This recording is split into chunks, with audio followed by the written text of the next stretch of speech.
The late September sun cast long shadows across the parade ground at Fort Sam Houston. 200 guests sat in neat rows, their attention fixed on the stage where Colonel James T. Peterson gripped the podium. His voice carried across the lawn, steady and commanding as he praised the ceremony's guest of honor.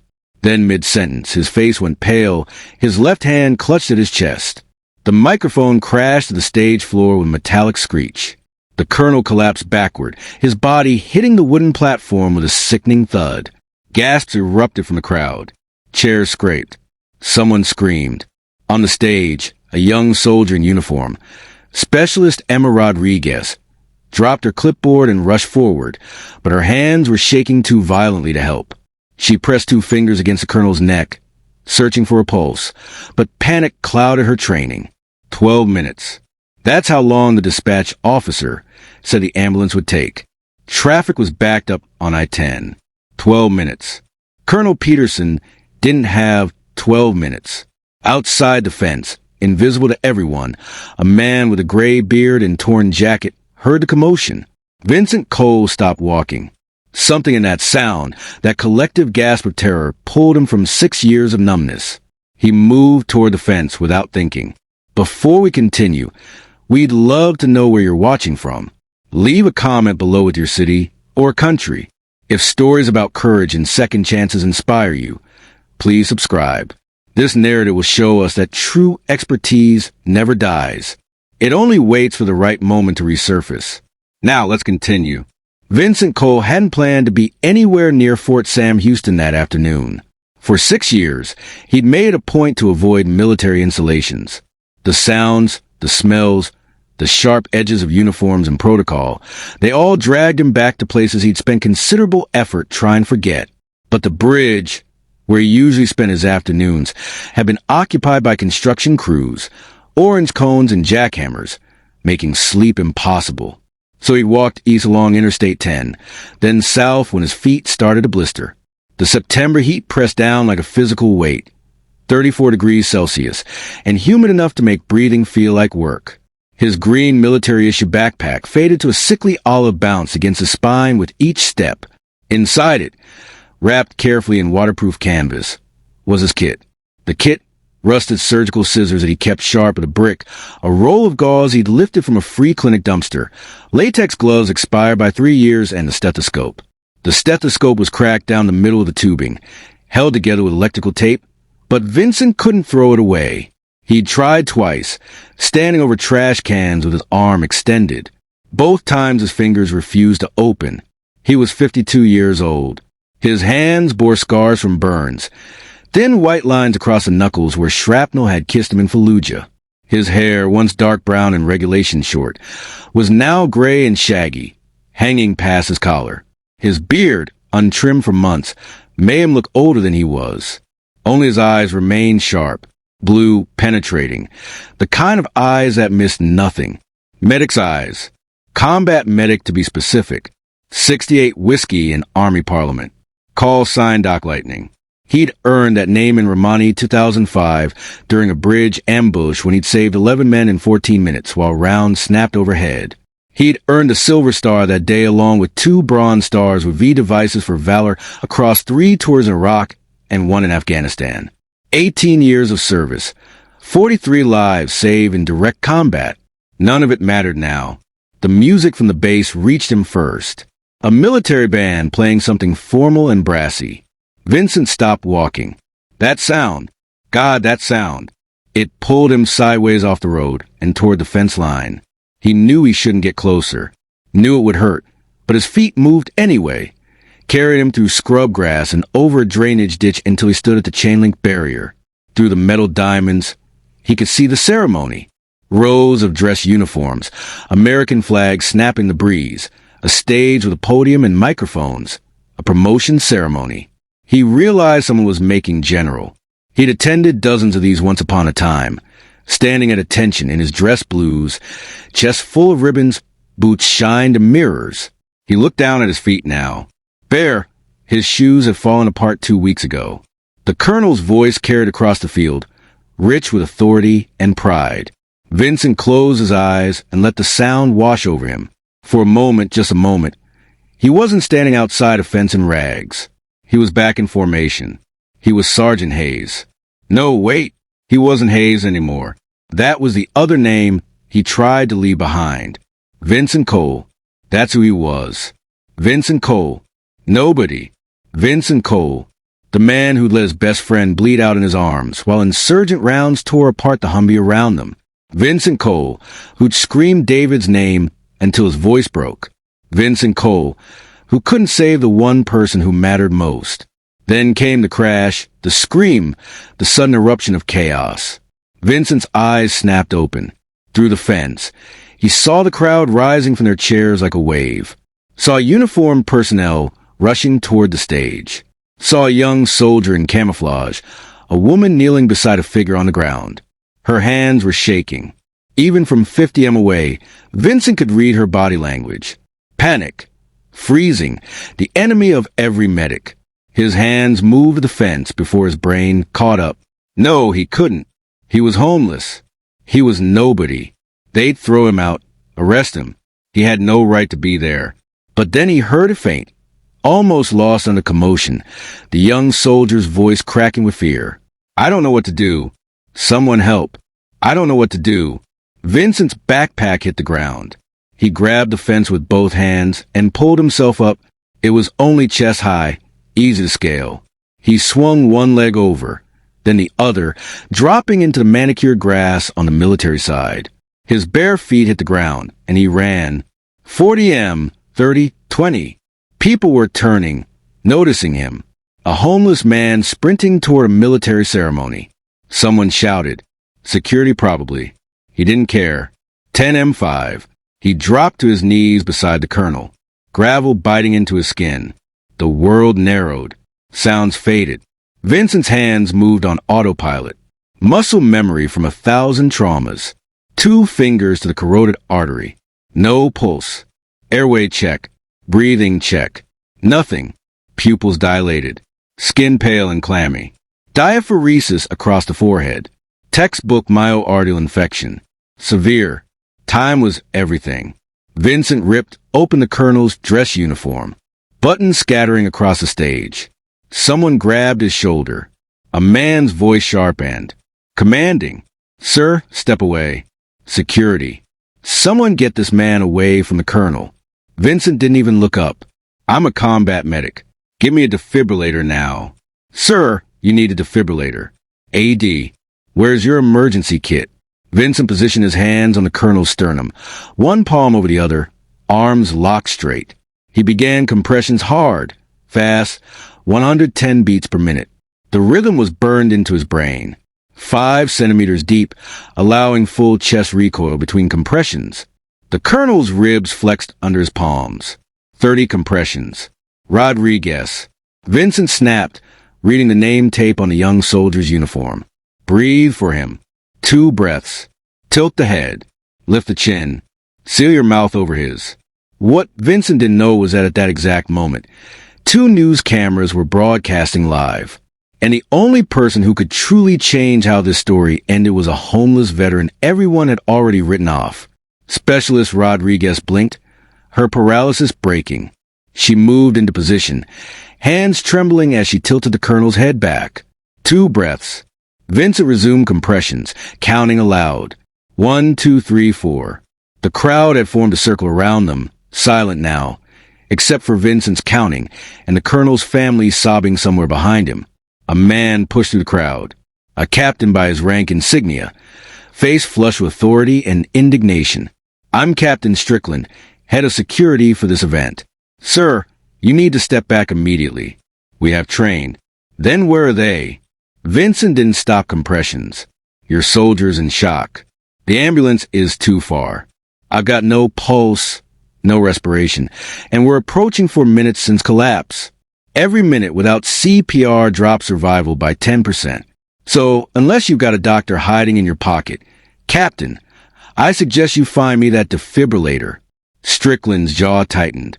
Claims he was a medic. Sure, everyone has a story. But he turned and barked at another soldier. Bring the AED from the admin building. Move. Vincent's arms burned. Compressions were exhausting, but he didn't slow down. Couldn't. 30 more. Rodriguez delivered breaths again. Her hands had stopped shaking.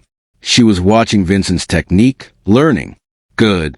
A woman's voice cut through the crowd, older, commanding. Let me through. I'm a doctor. A woman in civilian clothes, late 40s, knelt opposite Vincent.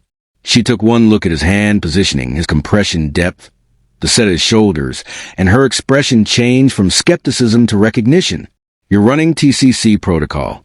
Tactical Combat Casualty Care. Where'd you learn that? Iraq. Vincent grunted between compressions. 3 tours. You Fort Bragg. I trained Special Forces medics. She checked the colonel's pulse. Still nothing. Keep going. You're doing it right. The soldier returned breathless, carrying a red case. Vincent grabbed it, flipped it open. An automated external defibrillator. Civilian model. He tore open the pad packages and pressed them onto the colonel's chest. Right upper chest, left lower ribs. The AED began analyzing. Everyone clear. Don't touch the patient. Vincent pulled his hand back. The machine spoke in its calm mechanical voice. Shock advised, charging a rising whine. Stand clear. Deliver shock now. Vincent pressed a button. The colonel's body jerked back, arching off the stage. The AED analyzed again. Continue CPR. Vincent resumed compressions immediately. No hesitation. Another 2 minutes. Another shock. Still nothing. Captain Strickland was pacing now, speaking into a radio. Vincent caught fragments. Homeless individual claiming medical training. Yes, sir. I understand. But someone else, a general by the stars on his shoulders, pushed through the crowd. He stared at Vincent at the scene, then at Strickland. Captain, is that man helping or hurting? Sir, I answered the question. Strickland's face went pale. He's performing CPR, sir. Then shut up and let him work. Third shock. This time, when the AED analyzed, it said something different. No shock advised. Check pulse and breathing. Vincent's fingers found a corroded artery there. Faint thread, but their pulse. Got him. Vincent sat back on his heels, chest heaving. The colonel's chest rose slightly, shallow breathing, but breathing. The crowd erupted, applause, crying, shouting. Vincent barely heard it. He was staring at his hands, slick with sweat, still shaking with adrenaline. The same hands that couldn't save David. The same hands that had failed when it mattered most. But they'd work today. The female doctor gripped his shoulder. What's your name, soldier? Vincent. Vincent Cole. Your rank? Former sergeant? 68 whiskey. He reached into his backpack, still lying near the fence, and pulled out his cracked stethoscope. The doctor watched, silent, as he placed the earpieces in his ears and pressed the diaphragm against the colonel's chest. Even through the crack, he could hear it. Irregular heartbeat, arrhythmia, but beating. He needs a cath lab. STEMI protocol. Aspirin if his pressure allows it. Nitroglycerin. Sublingual. The doctor's eyes widened. How long have you been out? Out of the service? 14 years. Out of medicine. Vincent looked at his bare feet. 6 years. A stretcher arrived. Paramedics from the delayed ambulance finally reaching the scene. They transferred the colonel carefully. His eyes fluttered open briefly, unfocused before closing again. His wife, a woman in her late 50s with tears streaming down her face, grabbed Vincent's filthy hand with both of hers. You saved him. You brought him back. Thank you. Thank you. She couldn't say anything else overcome, but she didn't let go until the paramedics loaded her husband into the ambulance. Captain Strickland stood at a distance now, his clipboard forgotten on the ground. The general approached Vincent, who stood slowly, unsteady. The general studied him for a long moment. Then he did something Vincent hadn't seen in 6 years.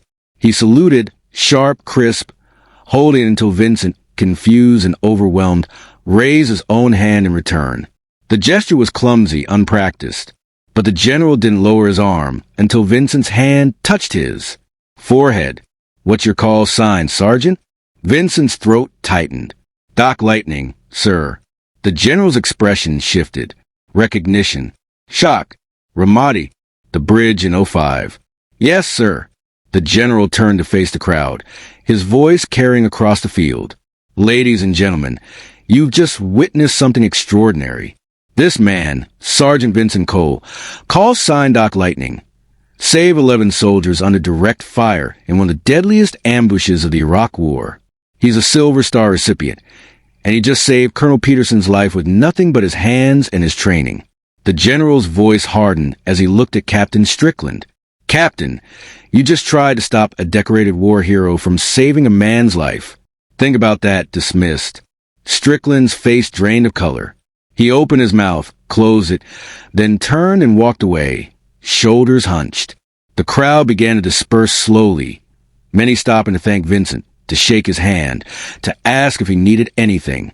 He nodded, mutely overwhelmed. The female doctor stayed close. I'm Lieutenant Colonel Sarah Mitchell, retired. I teach at the Army Medical Center here. Where are you staying? Vincent gestured vaguely around. You're homeless.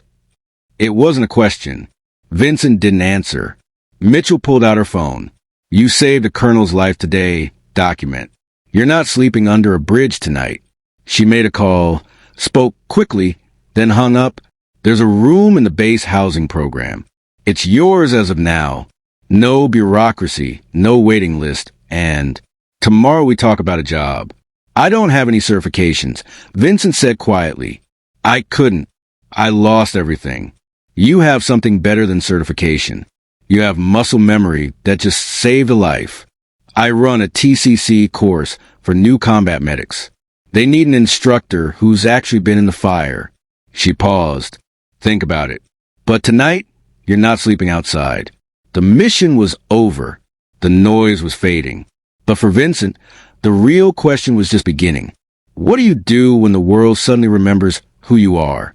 3 hours later, Vincent sat in a small room on the base, clean, climate-controlled, a bed with actual sheets. It felt foreign, wrong somehow. He'd been given clothes borrowed from supply, a razor, soap. He'd showered for the first time in weeks, watching brown water circle the drain, now clean-shaven, and wearing a plain t-shirt and sweatpants. He sat on the edge of the bed and stared at his backpack. The kit was still inside, wrapped carefully in its canvas. His photo from Ramarty, edges worn soft. The cracked stethoscope. A knock at the door. Vincent stood, opened it. A young woman in camouflage stood there, eyes red from crying. Specialist Rodriguez. Sir, I wanted. She couldn't finish. Her voice broke. I froze. I completely froze. And I'm supposed to be trained for this, and I couldn't. Hey! Vincent's voice was gentle. First real emergency. She nodded, tears spilling over. Yes, sir. It happens. You think I didn't freeze my first time? Baghdad, 2003. IED took out a convoy. I stood there like an idiot until my sergeant kicked me in the ass and told me to move. It wasn't entirely true, but she needed to hear it. You did fine. You followed instructions. You adapted. That's what matters. Will you teach me? The question came out in a rush. Please, Lieutenant Colonel Mitchell said you might be instructing the TCC course. I want to learn from you. I don't ever want to freeze like that again. Vincent looked at her young face. So earnest and desperate. He saw himself decades ago before Fallujah, before David, before everything broke. Okay, he heard himself say, yeah, okay. She left after thanking him 3 more times. Vincent closed the door and sat back down. The room was quiet. Too quiet. He could hear his own breathing, his own heartbeat.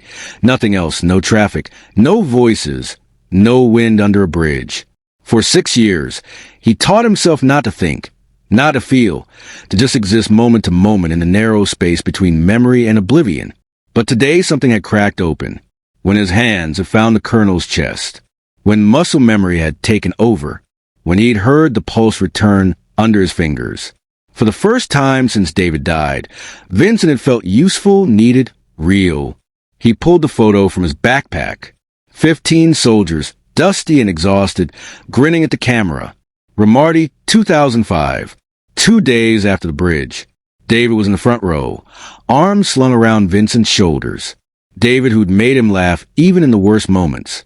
David who bled out from a femoral artery wound while Vincent's hand slipped in the blood, unable to get a tourniquet tight enough.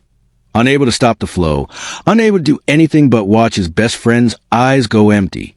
"I kept the oath," Vincent whispered to the photo. "I kept it, David." The next morning, Vincent woke to sunlight streaming through a window. A window. It took him a moment to remember where he was. Someone knocked.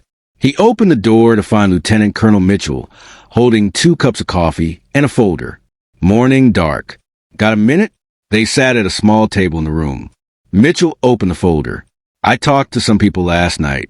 The VA base command, a few others. Here's the situation. The TCC instructor position is yours if you want it. Civilian contractor, good pay, full benefits. You'd be teaching young medics the stuff you did yesterday. Real-world trauma care." Vincent stared at the paperwork. "I have PTSD. It's not I'm not always I know. And that's part of the deal. You have access to mental health services. Priority access. No waiting list, therapy, medication if needed. Whatever it takes." She leaned forward. "Vincent, yesterday you saved a man's life with expired gloves and a broken stethoscope. Imagine what you could do with actual support." He looked at his hands, scarred and weathered. "I don't know if I can be around people around expectations." "Then start small. 1 class 1 week. See how it feels. If it doesn't work, no hard feelings. But you've got skills that are worth something. Skills that could save lives." She paused. Colonel Peterson woke up this morning. First thing he asked was, "Who saved him?" When we told him, he cried. His wife set up a fund to help with your transition. Housing, therapy, whatever you need. You've got people in your corner. Now, document. You just have to let them help. Vincent looked out the window. The sun was bright. The sky was clear. For 6 years, he'd believed he was broken beyond repair. That the man who'd earned that Silver Star had died in Fallujah along with David. But yesterday, for 10 minutes, he'd been docked lightning again and it had felt right. Scary, overwhelming, but right. 1 class, he said quietly. "I'll try 1 class." Mitchell smiled. "That's all I'm asking." 2 weeks later, Vincent stood in front of 12 young soldiers in a training room at the medical center. His hands were sweating, his heart was racing, but his voice, when he spoke, was steady. "My name is Vincent Cole. Call sign Doc Lightning. I'm going to teach you how to save lives when everything's going wrong. And the first thing you need to know is this. You will freeze. At some point in some situation, your brain will shut down and your hands will forget what they're doing. It happens to everyone. The key is what you do next." He picked up a training mannequin. 3 weeks ago, I froze for 6 years. Then someone needed help, and my hands remembered before my brain did. Muscle memory is real. Training is real. And today we're going to drill these skills until they're burned so deep that even when you're terrified, even when everything's chaos, you'll still know what to do. Let's begin. The class ended 3 hours later. The soldiers filed out, energized and grateful. Specialist Rodriguez stayed behind. "That was incredible, sir. The way you explain compression technique. I finally understand why depth matters. You're going to be a great medic, Rodriguez. You got the instinct. You just need the confidence." She hesitated. "Sir, can I ask you something? What made you come back after everything?" Vincent thought about it. "I didn't come back. I never really left. I just got lost for a while. Sometimes it takes the right moment to remember who you are." That afternoon, Vincent visited Colonel Peterson in the hospital. The colonel was sitting up in bed. Color returned to his face. EKG leads trailing from his chest. His wife was beside him, holding his hand. When Vincent entered, the colonel's eyes filled with tears. "There he is. There's the man who gave me a second chance. Just doing what I was trained to do, sir." "Bullshit." The colonel's voice was rough, but firm. "My doctors told me what you did. Perfect CPR technique. 3 shocks. Textbook STEMI recognition. You did that with no equipment, no backup, no support. You did that after living on the streets for 6 years." He reached out his hand. Vincent took it.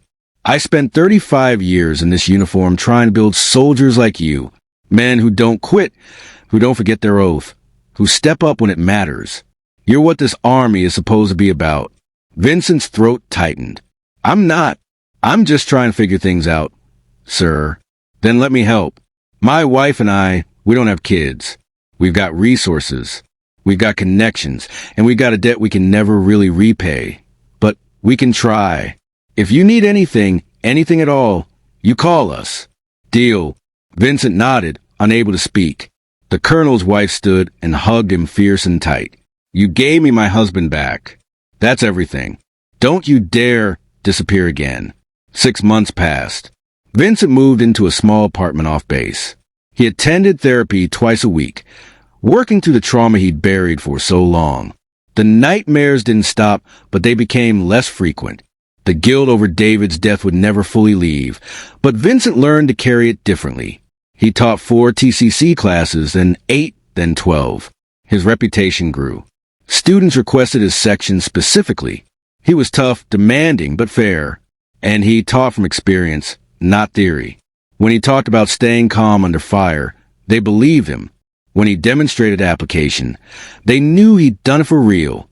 One afternoon, after a particularly intense class on penetrating chest trauma, Vincent was packing up his supplies when someone cleared their throat behind him. He turned. A young man, mid-ends, in civilian clothes, stood in the doorway. Are you Sergeant Coldock Lightning? Just Vincent now. Can I help you? The young man stepped forward. My name is Michael Peterson. My father is Colonel James Peterson. You saved his life 6 months ago. I remember. How's he doing? Great. Back to full duty. He's actually retiring next month. Michael paused. I came here to thank you, but also to tell you something. When my dad was dying on that stage, I was standing 10 feet away. I'm not military. I don't have medical training. I couldn't do anything. I just stood there completely useless while my dad died. His voice cracked. And then you showed up. You, this homeless guy, nobody even noticed. And you brought him back. You gave my family a miracle. Vincent shook his head. It wasn't a miracle. It was CPR. To you, maybe. To us, it was everything. Michael pulled out a business card. I run a nonprofit. We help veterans transition back to civilian life. Housing, job training, mental health services, all of it. I'd like you to be on our board. Not as a figurehead, but as someone who actually knows what these guys are going through. Someone who's been there. He held out the card. Think about it. Vincent took the card. I'm still figuring out my own transition. I know. That's exactly why we need you. A year after the ceremony, Vincent stood on the same parade ground where he'd scaled a fence, but this time he was on the right side. Lieutenant Colonel Mitchell had invited him to speak at a graduation ceremony for a new class of combat medics. He wore borrowed dress blues, his old ribbons polished and mounted on the chest. The silver star caught the sunlight. He looked out at the 100 faces watching him, young and eager and terrified. He knew that feeling. He remembered standing where they stood, believing he was invincible, believing nothing could break him. Life had other plans. You're about to deploy, Vincent began. Some of you to places I've been. Some to places I've never heard of. You're scared. That's good. Fear keeps you sharp. But I want to tell you something I wish someone had told me. This job, being a medic, it's going to mark you. You're going to see things you can't unsee. You're going to lose people you can't save. And when you come home, you're going to carry that weight. He paused. I carried it for 18 years of service. Then I carried it alone for 6 more under a bridge, convinced I was worthless. I was wrong. My skills didn't vanish. My training didn't evaporate. It was all still there, waiting for the moment it was needed. And when that moment came, my hands remembered what my brain had forgotten.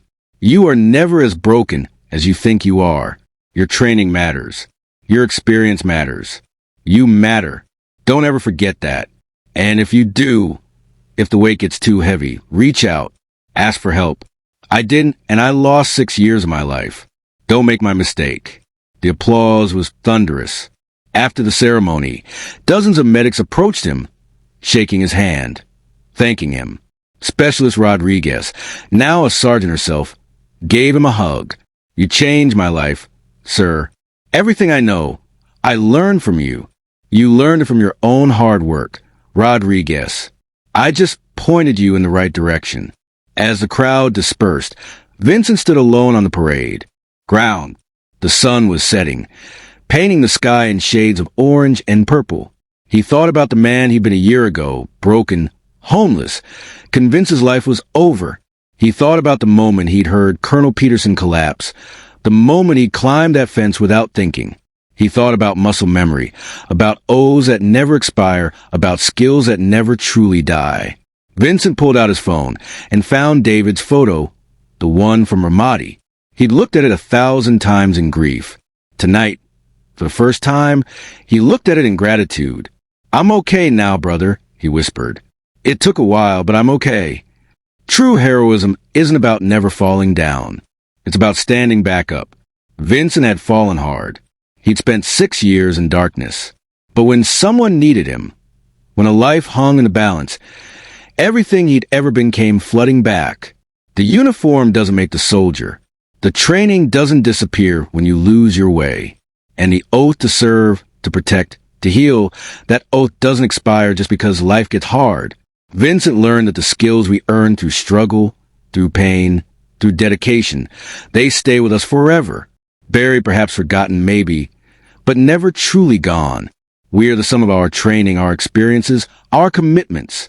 And sometimes all it takes is one moment, one crisis, one chance to remember who we really are. Dark Lightning didn't die in Fallujah. He just needed someone to remind him he was still alive. If this story moved you, if it reminded you that second chances are possible, that heroes can be found in the most unexpected places, please subscribe to our channel. And right now on your screen, you'll see another incredible story waiting for you. Click it, watch it, and remember, every person you pass on the street has a story. Some of them might just be legendary. Thank you for watching.